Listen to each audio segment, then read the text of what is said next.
মানে কি? 2 পা উপরে তুলে কিভাবে দাঁড়াবো? এটা কেমন শাস্তি? 2 পা উপরে তুলে কেউ দাঁড়িয়ে থাকতে পারে? আপনি পারবেন? হ্যাঁ পারবো। তাহলে আপনি আগে দাঁড়ান, আমি পরে দাঁড়াচ্ছি। আরিফ সামনের দিকে 1 পা ফেলে এগিয়ে এসে বলে, শাস্তিটা কি তোর না আমার? আমার। তবে আমি তো এই শাস্তির সম্পর্কে জানি না। হয় আপনি আমাকে দেখিয়ে দিন এটা আমি কিভাবে করব, নয়তো অন্য কোনো শাস্তি দিন। আরিফ কিছুটা সময় ভাবে, এরপরই বলে, ওকে, তাহলে তোর জন্য অন্য একটা শাস্তি হলো নাক আর মুখ বন্ধ করে নিঃশ্বাস নে। আরিফের এমন শাস্তির কথা শুনে মায়া তাজব বনে গেল। এইগুলো আবার কিরকম শাস্তি ভাই?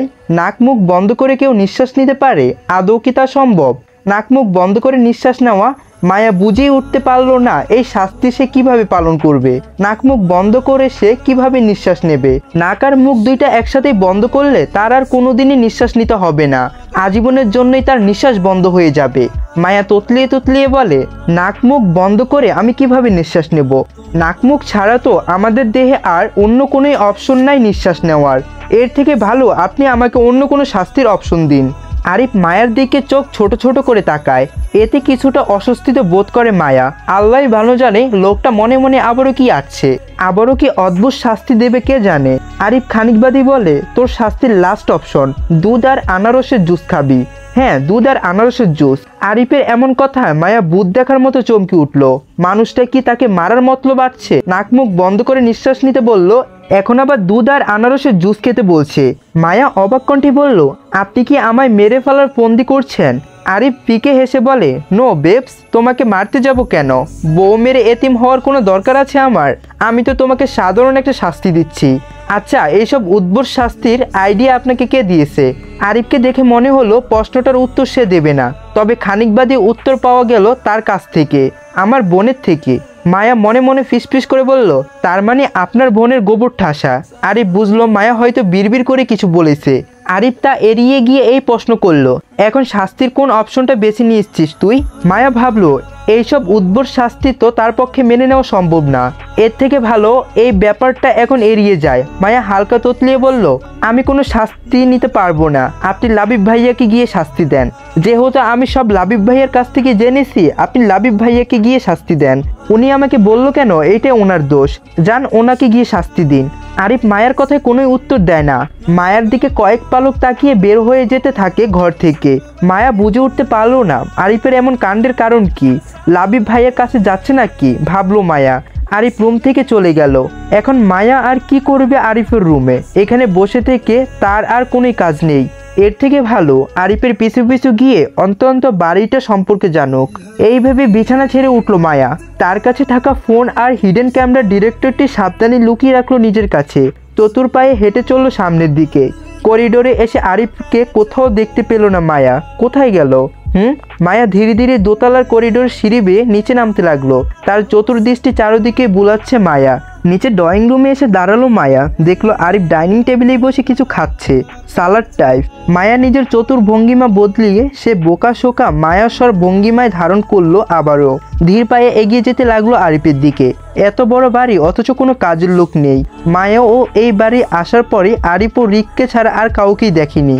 কাজের লোক আছে তো অবশ্যই, কাজের লোকদের হাদিস জানতে হবে মায়ার। এ আরেকটা বিষয়, কাজের লোক সেটা না হয় বাদ দেওয়া যাক, কিন্তু সবচেয়ে বড় বিষয় হলো বাড়ির ভিতরে কোনো বডিগার্ড নেই আরিফের। ব্যাপারটা অদ্ভুত লাগলো মায়ের কাছে। এমনকি ভার্সিটি থেকে বাসা অবধি আসা পর্যন্ত মায়া তেমন কাউকে সন্দেহ করেনি বডিগার্ড হিসেবে। এত বড় মাপের একজন, তার বডিগার্ড নেই, ব্যাপারটা সন্দেহজনক। এইগুলো ভাবলো মায়া। তৎক্ষণাৎ সে ডাইনিং টেবিলের সামনেই পৌঁছে গিয়েছে। আরিফ তাকে খেয়াল করলো নাকি মায়া বুঝতে পারলো না। কিছু সময় দাঁড়িয়ে থেকে মায়া নিজে থেকেই বসে পড়লো চেয়ারে। গলা পরিষ্কার করেই বলতে লাগলো, আপনার এত বড় বাসা, কোনো কাজের লোক নেই? আরিফ চামচ দিয়ে সালাদগুলো খাচ্ছিল। আরেক চামচ সালাদ মুখে নিয়ে চিবুতে চিবুতে বলে, আছে 20-30 জন। এত কাজের লোক আছে কই? আমি তো দেখলাম না কাউকে। তাদের আমার সামনে আসা বারণ। আমি আর রিক যখন বাসায় থাকি না তখন তারা নিজেদের কাজগুলো সেরে রাখে। আমরা বাসায় আসার পর তারা তাদের কক্ষে অবস্থান করে, ঘর থেকে বের হয় না। মায়া হঠাৎই টেবিলের উপর একটা জিনিস খেয়াল করলো। কাচের টেবিলের উপর একটা বন্দুক। তা দেখে অবাক হলো না মায়া, তবে অবাক হওয়ার ভান ধরলো। হালকা হেসে আরিফকে বলল, ওইটা কি নকল গান? না আসল। মজা করছেন? মজা মনে হলে গুলি চালিয়ে দেখ, সত্যি এটা আসল। মায়া সহসা হাতে বন্দুকটা হাতে নিল, বান করলো এটা দেখে সে ভয় পেয়েছে, কিন্তু বাস্তবে এইসব বন্দুক তার কাছে পুতুল খেলা।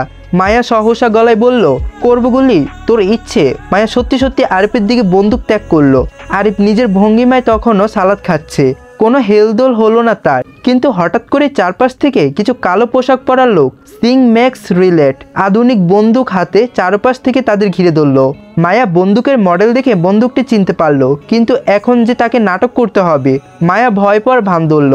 আশেপাশ থেকে হুট করে এতগুলো মানুষ বন্দুক হাতে বেরিয়ে আসায় মায়া ভয়ে চকমকিয়ে উঠে কুচুমুচু হয়ে বসে পড়ল। মায়া তার হাতে থাকা বন্দুকটি পড়ে গেল ভয়ে ভয়ে, দু হাত উঁচু করে তুলল মায়া।